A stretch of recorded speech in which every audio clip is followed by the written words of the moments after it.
Сәлеметсіздер ме студенттер? Біз кезекті 4-ші аптаның жұмысы бойынша жаңа тақырып бастаймыз, яғни кеңестік мемлекет құрылысының жүзеге асырылуы. Бүгінгі біздің дәрісіміз бойынша біз сіздермен тікелей осы революция орнағаннан кейін қазақ жеріндегі жаңа қалыпта құрылған мемлекет, яғни республиканы біз қалай біздің яғни аға буын қалай құрды, оның басқару жүйесі бұрынғы мысалы феодалдық қоғамда өмір сүрген қазақ хандығының қоғамдық құрылымынан ерекшелігі қандай болды, және қандай қиындықтар кездесті. Қазіргі біз көріп отырған республика деп аталынатын мемлекеттік құрылым қалай жүзеге асты. Міне осыған байланысты түсініктер қалыптастыруымыз керекпіз. Бүгін сіздерге, яғни коммунистік партия негізінде құрылған КСРО мемлекеті және оның құрылымы туралы айтып өтемін. Кіші Қазан идеясы бұл жеке тақырыпта қарастырылатын мәселе, оны келесі сабақта мен жеке сіздерге қарастырамын. Сосын қазақ зиялылары неге қуғындалды? Жалпы Қазақстандағы мемлекеттік құрылымды өзгерту үшін және ел ішіндегі 17-18 жылдардағы ауыр соғыс жағдайында әлсіреген экономиканы тұрақтандыру үшін жаңағы әскери коммунизм саясаты мен индустрияландыру саясатын қалай жүзеге асырды? Қазақ КСР деген мемлекеттік құрылым қалай құрылды және оларды кім басқарды деген мәселені осы сабақта айтып өтетін боламыз. Енді өздеріңізге өткен жолы айтып бергеніміздей, 17 жылғы революция бізде оңайшылықпенен орнай қойған жоқ. Сөз соңында өткен дәрісте айтқан болатынмын. Қазақ жеріндегі кеңес үкіметінің билігі 17 жылдың соңы мен 18 жылдың басында жаңағы кей жерлерде бейбіт орнаса, мысалы Сырдария жерінде, оңтүстіктің мысалы Перовск, Қазалы жерлерінде мысалы халық бейбіт жолмен билікті қабылдаған болса, ал солтүстікте, батыс өңірлерде және Жетісу жеріндегі майдандардың күрделі жағдайда азаматтық соғысқа ұласып, нәтижесінде жаңағы Жетісудағы соңғы майдан 1920 жылдың жаз айларына дейін жалғасқандығын сіздерге мен берілген фильмдер арқылы көруді және түсініп конспектте жазуды тапсырған болатын. Енді осы уақытта кеңес үкіметінің жаңадан құрылған кеңес үкіметінің өзіндік бюджеті және қазынасында ондай бір халықтың сол кездегі жағдайын қамтамасыз ететін мүмкіндік болған жоқ. Сондықтан халықтың есебінен кеңес билігінің орнауына атсалысып жатқан қызыл әскерді азық-түлік, киім-кешек және атпенен, яғни ат көлікпенен қамтамасыз ету үшін тікелей елден жаңағы азық-түлік салғартыменен ауыр салықтар жинаған болатын. Міне осы кезеңді біз әскери коммунизм деп атаймыз. Әскери коммунизм саясаты 1921-22 жылдар аралығындағы аштыққа алып келген болатын. Жалпы 18 жылы азамат соғысы басталғаннан кейін ел ішіндегі негізгі әскердің және биліктің құрылымындағы шығынды өтеу үшін тікелей шаруаның, малшылардың, яғни халықтың қолындағы азық-түлік және артық өнім күшпен жиналып алынған болатын. Азамат соғысынан кейін қазақ өлкесінің экономикасы өте қиын жағдайда болды. Мысалы 1918-20 жылдары халық шаруашылығының әкімшілік жаңағы әскери әдіспен басқару оны тұралатып, ел ішінде жаңағы милитаристік жаңағы әрекеттердің күшеюі, соғысқұмарлық, жаңағы мысалы соғысқа үнемі әзірлік жасау және әскердің дайын болуы елдің жағдайын өте қатты жаңағы ауырлатып жіберді. міне осы жылдардағы елдің ауыр жағдайын біз әскери коммунизм саясаты негізінде жүргізілген кемшіліктерден көреміз. Міне осы әскери коммунизм саясатын беріліп отырған сілтеме арқылы жаңағы арнайы деректі құжаттармен таныса отырып, өздеріңіз ары қарай жетілдіріп алуларыңызға болады. Келесі слайдқа назар аудара отырып, біз сіздерменен жалпы коммунистік партияның қоғамдағы саяси дара билігінің көп ұлтты империя, яғни КСРО-ны қалай құрды, бұл мемлекеттің құрылымы қандай болды деген мәселеде талқылап өтейік. Өздеріңіз білетіндей, 1917 жылы 24 қазанда, бұл ескі жыл санауда өткен жолы мен сіздерге айтқанмын, біздің жыл санау бойынша 6 қарашада, солдаттар мен матростардың Петроградты басып алу арқылы Қазан революциясы жеңіске жетіп, яғни бай буржуазиялар мен капиталистерді жойған кедей шаруалар, пролетариат диктатурасы орнап, соның негізінде кеңес социалистік билігі орнаған болатын. Ол бүкіл бұрынғы патшалық Ресейдің иелігінде болған қазіргі Ресейдің территориясындағы барлық елдерге өзінің әсер етті және осы елдердің территориясында біртіндеп кеңес билігі орнай бастаған болатын. Міне кеңестердің екінші бүкіл ресейлік съезі өтті. Осы революция жеңіске жеткеннен кейін осы съезде Владимир Ильич Ленин осы құрылып отырған кеңестік социалистік биліктің көшбасшысы, кейін күн көсем деген атқа ие болған, жаңағы большевик халық комиссарлар кеңесін құру туралы ұсыныс жасады, және ол кеңестің тікелей басшысы өзі болды, және оның қасында Калинин бастаған большевиктердің жаңағы яғни үзеңгілестері болды. Кеңестердің екінші бүкіл ресейлік кеңесінде бейбітшілік туралы және жер туралы декрет қабылданған болатын. Осы бейбітшілік және жер туралы декрет деп аталынатын құжатта, яғни жерді шаруаға беру керек, халықты нанмен қамтамасыз ету керек, халыққа бостандық беру керек, және оларды ауыр салықтан құтқару керек, жұмысшыларға 8 сағаттық жаңағы жұмыс күнін белгілеу керек, және халықты бейбіт жағдайда құқығы жаңағы ғасырлар бойы тапталып келген кедей халықты қолдайтын мемлекет құрамыз деп осы құжат декретте қабылдай отырып жаңағы оны жария еткен болатын. Міне осы декрет, негізінен құрылған екі декрет, 1936 жылға дейінгі Конституция қабылданғанға дейінгі, яғни социалистік биліктің жаңағы негізгі билігінің құрылымының ұстанымын көрсеткен болатын. Ал қазақ жерінде не болды? Яғни 1917 жылы кеңес үкіметі, 17 жылдың соңына қарай кеңес үкіметі қазақ жерінде құрыла бастады. Қай жерлерде құрылды? Ол негізінен орта және кіші қалаларда, темір жол бойларында, жаңағы жұмысшылар мен осы кедей шаруалар жалдамалы жұмысшылар қызмет ететін кеніштердің, рудниктердің, шағын кәсіп орталықтары шоғырланған орталықтарда осы кеңес билігінің қолдаушылар көбейе бастады. Міне осы жерлерде кеңес билігін, яғни большевиктерді бейбіт жолмен мойындаған болса, ал қазақтың бай ауылдары, жаңағы еркін даланы кең жайлаған жаңағы ру болып ауыл-ауылға ағайын туысымен біріккен халық бұл билікті біріншіден жете түсіне қойған жоқ. Енді жоғарғы білімді адамдар болмаса, және кеңестік социалистік билікпен олардың қатты қатынаста болған жоқ. Жаз жайлауда, қыс қыстауда малын бағып, күнделікті үй кәсіпшілігін жүргізіп, өзінің құламайтын тұрақты экономикасы бар біздің қазақтың көшпелі қоғамы жаңағы еркін өмір сүріп жатты деп айтуға болады.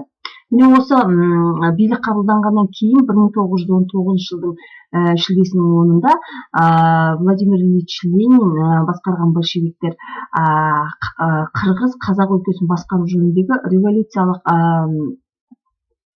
комитет туралы декретке қол қойды. Міне осы декретке қол қойылғаннан кейін тікелей қазақ жерінде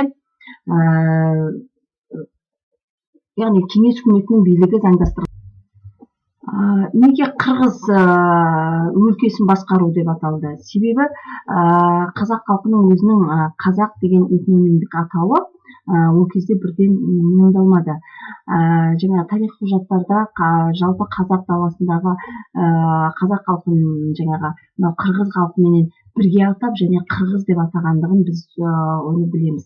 Оны жаңа сабақ барысында сіздерге тағы да тоқтау түсіндіріп өтетін боламын. Міне осы яғни қырғыз қазақ революциялық комитетін, яғни ол қысқаша біз қазревком деп атаймыз. Міне осы қазревкомның өлкенің жоғарғы әскери азаматтық басқару құрылымы құрыла бастады. Оның ревкомның билігіне сол кездегі Астрахан облысы, солтүстік аумақтар, Орал, Семей облыстары кірді. Енді осы жерде заңды сұрақ туындайды. Ал Қазақстанның оңтүстік территориялары қайда деп. Міне Қазақстанның оңтүстік территориялары өткен сабақта біз сіздерге айтып өткен Түркістан Сібір революциялық комитетінің құрамында жатқан. Мұны жаңағы 21-ші, 22-ші жыл, одан кейінгі 25-ші жылдан кейінгі республиканың жаңағы территориясын межелеуге байланысты жүргізілген жұмыстардың негізінде қазіргі біз білетін Қазақстан Республикасының территориясындағы, яғни қазақ ұлтының мекендеген жерлері Қазақ АКСР-ның құрамына біріктірілді. Яғни қазревкомның басшылығына ол кезде ұлты поляк жаңағы большевик жаңағы Пестковский тағайындалған болатын. Енді осы АКСР қалай құрылды, осыған байланысты кішкене тоқталып өтейік. 1920 жылдың 4-12 қазанында Қазақ автономиялық кеңесінің құрылтай съезі өтеді. Осы құрылтай съезде негізінен елдің территориясын басқаруға тиісті екі комитет құрылды, кеңес құрылды. Яғни орталық атқару комитеті және халық комиссарларының кеңесі құрылған болатын. Қазақ КСР-ның орталық атқару комитетінің төрағасы болып Сейітқали Меңдешев сайланды. Міне осы кісінің атын естеріңізге сақтап алыңыздар, кейін сұрақ болады. Және халық комиссариатының төрағасы болып Радус Синкович деген адам тағайындалған болатын. Енді конституциялық құқық бойынша қазақ социалистік мемлекеттілігінің негізі айқындалып және бірнеше тарихи құжаттар қабылданды. Міне осы құжаттарды естеріңізге сақтаңыздар. Қазақ АКСР-ның еңбекшілері құқықтарының декларациясы қабылданды. Міне осы декларация, яғни еңбекшілер құқықтарын айқындаған осы декларация 1937 жылы, яғни Қазақ КСР-інде конституция қабылданғанға дейін басты құжат болып жаңағы саналады. Осы құрылған қазревкомның басшыларымен сіздерге негізгі 3 басшыны атап өттім: Пестковский, Меңдешев және Радус Синкович. Осы құрылған мемлекеттің енді құрамында, яғни большевиктер комитетінің құрамында Лукашев, өздеріңіз білетін жаңағы 1916 жылғы ұлт азаттық көтерілістің кезінен білетін жаңағы алаш зиялылары, яғни Байтұрсынов, Әліби Жангелдин, Тұңғашин, Меңдешев, Қаралдин, жаңағы Қаратаев, Әлібеков, Ғаббасов сияқты адамдар кірді. Міне сөйтіп қазір біз сіздермен бірге көріп отырған республиканың ең алғашқы құрылымының жаңағы мүшесі болып қызмет еткен сол кездегі яғни белсенділер аты аталып өтті. Енді 1921 жылы жылдың 26 тамызында Ресей коммунистік федеративтік социалистік республикасының бүкіл ресейлік орталық атқару комитетінің комиссарлар кеңесі осы РКФСР-дың құрамында Қырғыз қазақ автономиялық социалистік республикасының құрылуы туралы декрет қабылдады. Міне осы декрет жаңағы біздің заңды мемлекеттілігімізді жаңағы бекіткен құжат болды. Бірақ біз іс жүзінде құжатта көрсетілгендей тәуелсіз автономия бола алған жоқпыз. Яғни Алашорда автономиясының жаңағы деңгейіне сәйкес келетін. Бірақ осы Ресейдің құрамындағы социалистік жаңағы республикалар қатарына кірдік. Енді жаңа бір ерекше айтып өтетін дүние,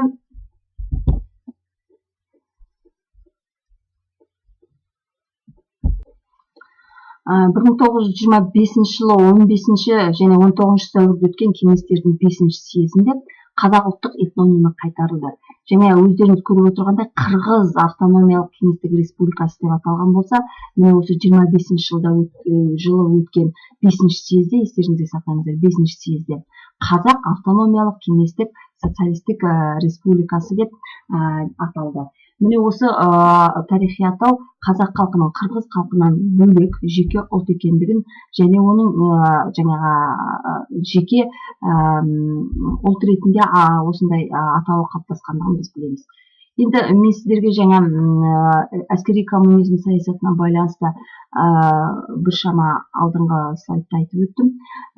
Осы әскери коммунизм саясатының жүзеге асырылуы барысында, яғни 18 жылдан 20 жылдар аралығындағы ел ішіндегі мына милитаристік жаңағы экономиканы басқару саясаты ел ішінің ашаршылыққа ұшырап, осы 21-22 жылдары ауа райының өте қуаң болып, егіннің шықпай қалуына байланысты қазақ жерінде шамамен 1 миллионнан астам халық аштан қырылған деген деректер бар.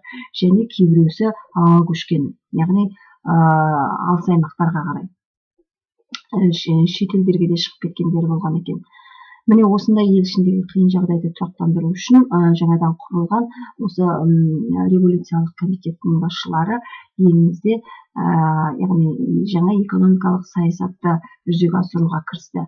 Жаңа экономикалық саясаттың басты мақсаты яғни уақытша нарықтық қатынастарға, яғни жеке меншік тікелей бар нарықтық қатынастарға, сауда саттыққа жол бере отырып, шаруаның қолына жаңағы кеңес билігі алғаш құрылған кезде барлық жаңа жерді кеңестердің билігіне алды ғой. Міне сол кеңес билігіндегі жерлерді шаруаларға уақытша бере отырып, олардың егін егуіне және мал өсіруіне, ел ішіндегі азық-түлік өнімінің айналымының қалыпқа келуіне мүмкіндік берді.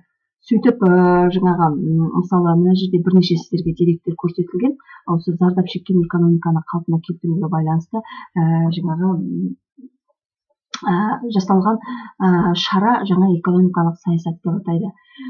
Осы 1921 жылы наурызда ел ішіндегі экономиканы ырықтандырып, сауда мен жаңағы шаруаларға ерік беру туралы шешім қабылданады.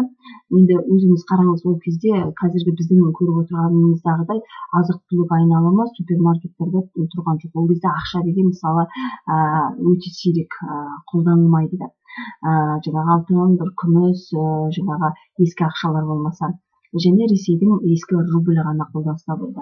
Ал отырған шаруаның әскери коммунизм саясаты кезінде мысалы егін егіп, мысалы 50 қап картоп жинап алған болса, жаңағы соғыстың қажеттілігін өтеу үшін қолындағы 50 қап картопты да алып қойған жағдай, яғни тұқымдық та қолында болмай қалған. Сондай жағдайлардың, яғни шашал десе бас алған әскери жаңағы басқару тәртібі ел ішіндегі жаңағы шаруаның жаңағы егін егуге тұқымсыз қалуының, ал малшылардың жаңағы мал басының кеміп, олардың да жаңағы ашаршылық жағдайына түсуге алып келді. Міне сондай қиын жағдайдан шығып және шығару үшін және кеңес билігін бекітіп аяғынан тұрғызу үшін экономиканы, осы жаңа экономикалық саясат жүзеге асырылған болатын.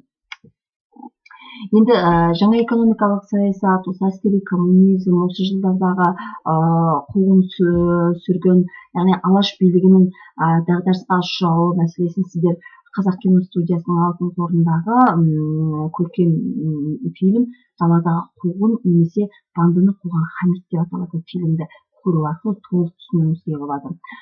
Содан кейін жаңағы осы тәуелсіз Қазақстан тарихында 2018 жылы түсірілген Тар заман деген фильм бар. Бұл алаш зиялыларының тағдыры туралы, қуғын-сүргінге ұшыраған жаңағы халық қамын ойлаған зиялылардың тағдыры туралы. Бұл 10 сериядан тұрады. Енді жақсылап асып қоя тұрып, арасында бос уақытыңызда көре жүруіңізге болады. Және осы қуғын-сүргін кезіндегі ең бір ауыр жағдай бұл мынау Кіші Қазан жаңағы идеясынан басталған болатын. Міне сол кездегі Қытайға қарай ауа көшкен қазақтардың басынан кешкен қиын жағдайға байланысты түсірілген Аманай Заманай деген фильм бар.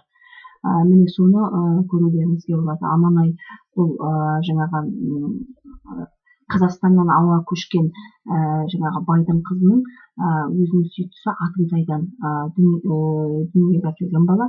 Ал Заманай бұл Қытайдағы жаңағы Аманайдың ұрпағы. Сол Заманайды кәрі әжесі 50-ші жылдары мынау қуғын-сүргін жылдары жазаланғандардың біршамасына жаңағы ақтауға мүмкіндік туды ғой. Міне Сталин қайтыс болғаннан кейін сол жылдары елге келіп жеткен бір рулы елдің жалғыз ұрпағы туралы фильм өте аянышты, көруіңізге болады. Енді Әлиханның өмір жолы, тағдыр жолы туралы, яғни жалпы алаш арыстарының тағдыры туралы жаңа фильмді осы тікелей деректерге сүйене отырып түсірілген көркем деректі жаңағы видеороликтерден көріп түсініп тамашалауларыңызға болады. Жалпы алаш зиялыларының өткен жолы дәрісте айтқанмын, жаңағы 17-ші жылы революция жеңіске жеткен кезде жаңағы Ахмет Байтұрсынов, Әліби Жангелдин, Мағжан Жұмабаев, Сәкен Сейфуллин сияқты зиялылар жаңағы кеңестік билікті қолдай отырып, солардың құрамында Қазақстанның, то есть қазақ халқының автономиясын, тәуелсіз автономиясын құруға күресті. Ал Әлихан Бөкейхан, Мұстафа Шоқай бастаған зиялылар бұлар тәуелсіз, яғни отарлық Ресейдің кезіндегі отарлық жаңа қамыттан құтылған тәуелсіз мемлекет құруға атсалысып және соңына дейін беріспей күресті. Өздеріңіз білесіздер, 1918 жылы азамат соғысы басталғаннан кейін жаз айларында жаңағы кеңес билігінің қызыл әскер тарапынан жасалынған жаңағы қысымға төтеп бере алмаған алашорда жаңағы зиялылары Колчактың әскерімен одақтаса отырып, олардан жаңағы атты әскер, қару-жарақ, киім-кешек алғандығы белгілі. Міне соның нәтижесінде алаш зиялыларының Әлихан Бөкейхан бастаған тобын жаңағы қарсы азамат соғысының радикалды күштері ретінде кеңес билігі жаңағы бірден жолға кірісті. Мысалы 18-ші жылдың наурыз айында жаңағы автономия революциялық комитет құрылғаннан кейін де амнистия жариялап жаңағы кешірім беретіндігі туралы мәлімдеме жасалғанымен ол тікелей іс жүзінде қағаз бетінде қалып, ал жаңағы кеңес одағының билігі, яғни большевиктер билігі ұлт зиялыларын тікелей жоюға күресті. Енді өздеріңізге көрсетіліп отырғандай мынау Аминовтың кітабының 112-ші және 124-ші беттердегі бірнеше параграфтер бар. Мен соларды толық оқып және конспектілеу қажет. Конспектілеріңізді мен тікелей тексеріп, практикадан баға қоятын боламын. Ал осы сөз сабағын орындауда төмендегі мәселелерді тікелей жаңағы қарастырып, және осы мәселелердің осы сабақтағы және конспектілеріңізді жасауда қамтылуын қадағалауларыңызды сұраймын. Бүгінгі лекцияны міне осымен тәмамдаймыз. Келесі сабақта мен ұжымдастыру 30-ші жылдардағы қуғын-сүргін шаралары қалай жүзеге асырылды. Міне осы мәселелерді сіздерге айтып өтетін боламын. сау болыңыздар.